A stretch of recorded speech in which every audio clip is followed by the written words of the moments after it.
성도 여러분 안녕하세요. 여러분께서는 친구 혹은 전도 대상자에게 답변하기 곤란한 질문을 받아보신 적이 있으신가요? 그때 적절한 답변으로 대상자의 굳은 마음이 풀어진 적도 있고 시원한 답변을 주지 못한 적도 있을 것입니다. 오늘 읽어볼 4장 변증으로 질문에 답하기는 바로 이런 질문들에 답하는 데 도움을 줍니다. 책의 저자는 변증이 불신자들의 모든 의문에 100% 답할 수는 없다고 말합니다. 다만 적절한 변증은 불신자의 굳어진 세계관에 균열이 생기게 만듭니다. 그래서 복음이 들어갈 수 있도록 마음의 여유 공간을 만들어내는데 도움이 되는 것이죠. 저자는 믿지 않는 사람들이 자주 묻는 질문을 20가지 유형으로 나누어 어떻게 대답할 수 있는지를 소개했습니다. 20가지 유형은 다음과 같습니다. 불신자들이 예수님을 믿지 않는 20가지 이유. 나는 다른 종교에도 구원이 있다고 믿는다. 나는 조상제사를 우상숭배로 규정하여 금하는 기독교가 싫다. 나는 내가 옳다고 여기는 것만 받아들인다. 그러므로 내게 신앙을 강요하지 말라. 나는 타락한 교회와 타락한 지도자들 때문에 예수를 안 믿는다. 나는 많은 사람들이 가는 길을 따라갈 것이다.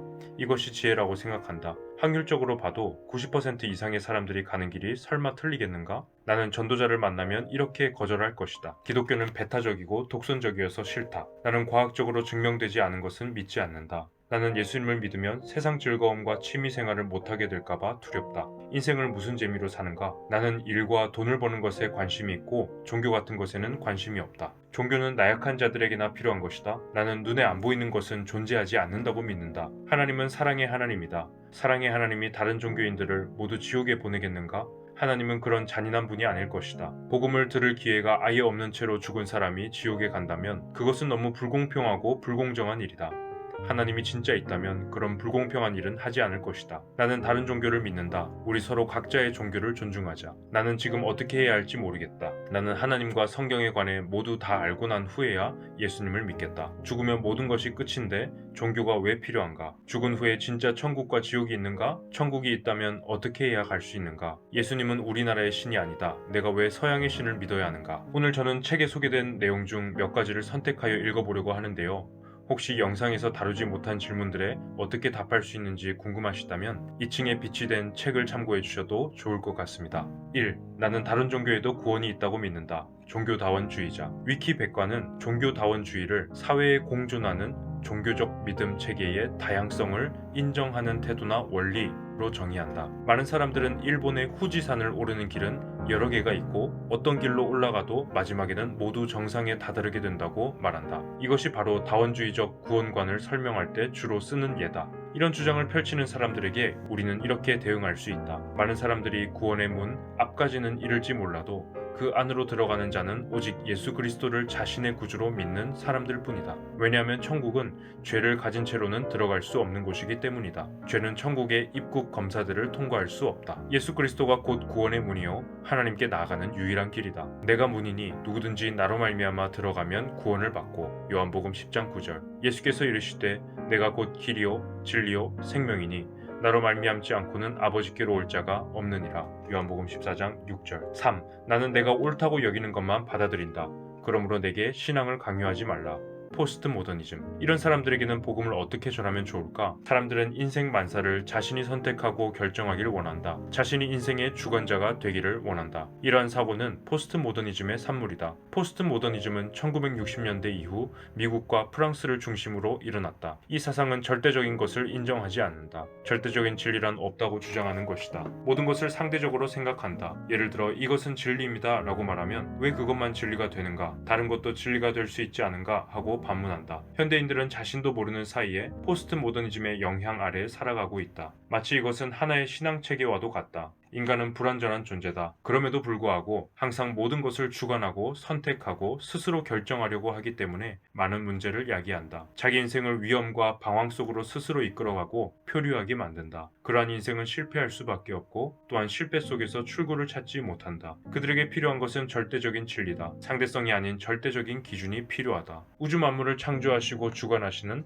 하나님과 하나님의 말씀이 필요하다. 그렇지 않으면 이 모순되고 공허하고 혼란한 고통스러운 삶에서 결코 헤어나올 수 없다. 나는 위와 같이 말하면서 포스트 모더니즘에 빠진 사람들에게 절대적인 진리의 말씀이 기록된 성경을 꼭 읽어보도록 권하고 교회 예배와 성경 공부에 1년간 참여하도록 권면한다. 시험 삼아 몇 주간 교회에 나오더니 성경 말씀 안에서 진리를 발견하고는 가족들도 데려와 함께 교회에 등록한 사례들이 여럿 있다. 물론 얼마간 교회에 나오다가 안 나온 사람들도 있다. 나는 타락한 교회와 타락한 지도자들 때문에 예수를 안 믿는다. 교회 비판주의자. 전도하다 보면 문제 있는 목회자나 미성숙한 신자들을 비방하면서 예수님을 안 믿겠다고 말하는 사람들이 있다. 이런 사람들을 어떻게 전도할 것인가? 대상자의 비판이 전적으로 틀린 말은 아니므로 일부 동의하면서 복음적인 대화를 이어가는 것이 좋다. 듣고 보니 저도 반성하게 되네요. 만약 마음에 상처를 입으셨다면 제가 기독교 대표자는 아니지만 사과를 드리고 싶습니다 하고 정중하게 사과하면 대상자는 비방하는 말을 멈추게 된다. 다음은 교회에 다니는 친구의 거룩하지 않은 생활을 비판하면서 자신은 절대로 예수님을 믿지 않겠다고 한 어느 불신자에게 내가 실제로 사용했던 방법이다. 나는 그에게 이렇게 말했다. 만약 당신이 오늘 예수님을 믿고 이번 주부터 교회에 나가게 된다면 다른 사람들로부터 칭찬받는 그런 그리스도인이 될 수 있겠습니까?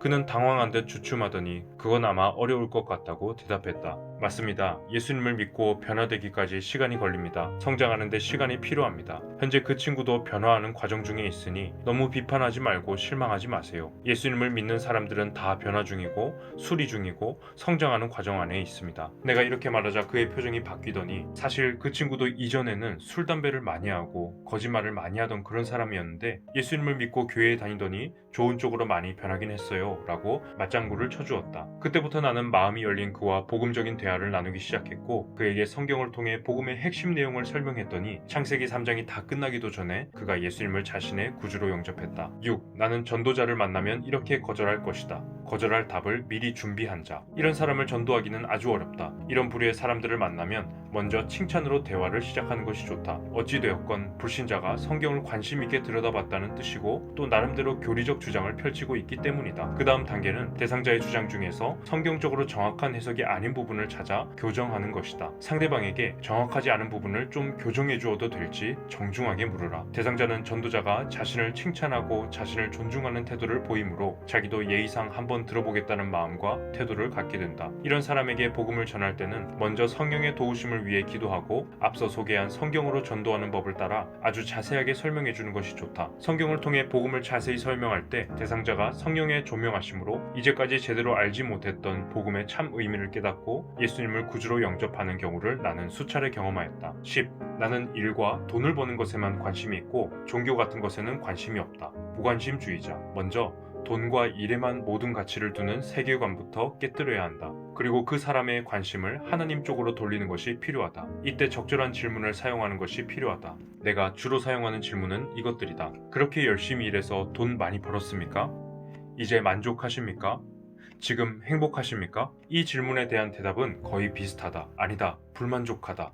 돈 못 벌었다. 더 벌어야 한다. 더 열심히 일해야 한다. 물질은 아무리 많아도 만족이 없다. 나는 이런 사람들을 전도할 때 이렇게 말한다. 사람이 돈 벌고 일만 하려고 태어난 것은 아닙니다. 만약 사람이 돈과 일을 위해 태어났다면 차라리 안 태어난 것만 못합니다. 진정한 만족과 기쁨과 평안과 행복은 예수님 안에 있습니다. 대상자가 나의 말이 정말인지 궁금해하거나 어느 정도 동의하며 관심을 갖기 시작할 때 성경을 통해 구체적인 복음의 내용을 설명한다. 선교지에서 하루는 아주 스마트한 명문대 교수가 성경 공부를 하다가 나에게 이런 질문을 하였다. 성경에는 하나님과 재물을 겸하여 섬기지 못한다고 쓰여 있는데 지금은 예수님 시대와 많이 달라서 신앙과 물질 둘 다 성공할 수 있습니다. 신 목사님, 그렇지요? 나는 그에게 예수님의 말씀을 잘못 이해한 것 같군요 하고 말하면서 일어나서 몸으로 직접 시범을 보였다. 세상의 방향과 하나님 나라의 방향은 서로 정반대입니다. 저의 두 발을 보세요. 한 발은 왼쪽으로, 한 발은 오른쪽 방향으로 서로 반대 방향으로 계속 나아가면 그 결과가 어떻게 될까요? 다리가 찢어져 죽게 되고 말 것입니다. 그랬더니 그 교수는 얼굴이 빨개져서 네, 알겠습니다. 이제 확실히 이해했습니다. 감사합니다, 선생님. 이라고 말하며 고개를 푹 숙였다. 11. 종교는 나약한 자들에게나 필요한 것이다. 어떤 사람들은 말한다. 종교는 나약한 사람들이나 필요한 것이다. 나는 절대로 나약한 사람들 사람들처럼 신앙 같은 것에 의지하며 살지 않는다. 더 열심히 공부하고 일하고 노력하면 얼마든지 원하는 것을 이룰 수 있다. 이런 사람은 주로 성공 가도를 달리는 사람이고 능력 있는 사람이다. 이런 사람에게 어떻게 복음을 전해야 할까? 이런 사람에게는 인간의 나약함과 불완전함과 인간의 한계를 말해주는 것이 필요하다. 눈에 보이지 않는 아주 작은 감기 바이러스가 몸에 들어오면 우리는 약을 먹고 2, 3일간 아무것도 못하고 누워 있어야만 한다. 이렇게 나약한 존재가 바로 인간이고 나 자신이다.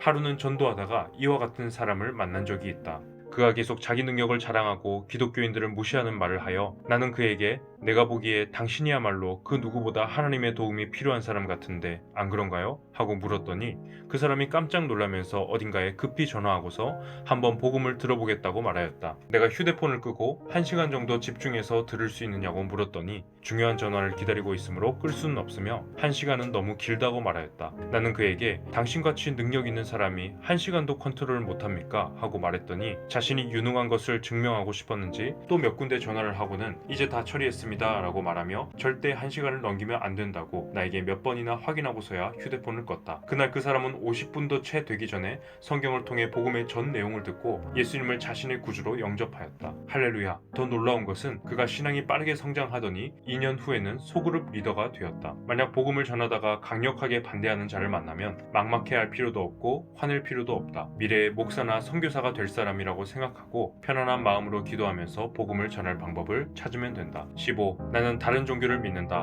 우리 서로 각자의 종교를 존중하자. 이렇게 말하는 사람은 서로의 종교가 동등하다는 전제하에서 인간관계를 추구하는 사람이다. 이런 사람에게는 먼저 종교에 관한 그릇된 세계관을 깨뜨리는 것이 필요하다.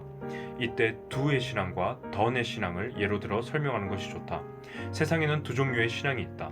그것은 두의 신앙과 던의 신앙이다. 두의 신앙은 자신으로부터 출발한 신앙이다. 자신의 선택과 노력과 행위를 중요시한다. 자기 능력과 의지로 신앙생활을 한다. 구원은 인간 스스로의 힘으로 얻는 것이다. 신이 인간을 의지하여 존재한다. 신은 받는 자요, 인간이 주는 자다. 던의 신앙은 창조주 하나님으로부터 출발하는 신앙이다. 하나님의 선택과 은혜와 행위를 중요시한다. 인간이 하나님을 의지해 존재하는 신앙이다. 구원은 하나님으로부터 은혜로 주어지는 것이다.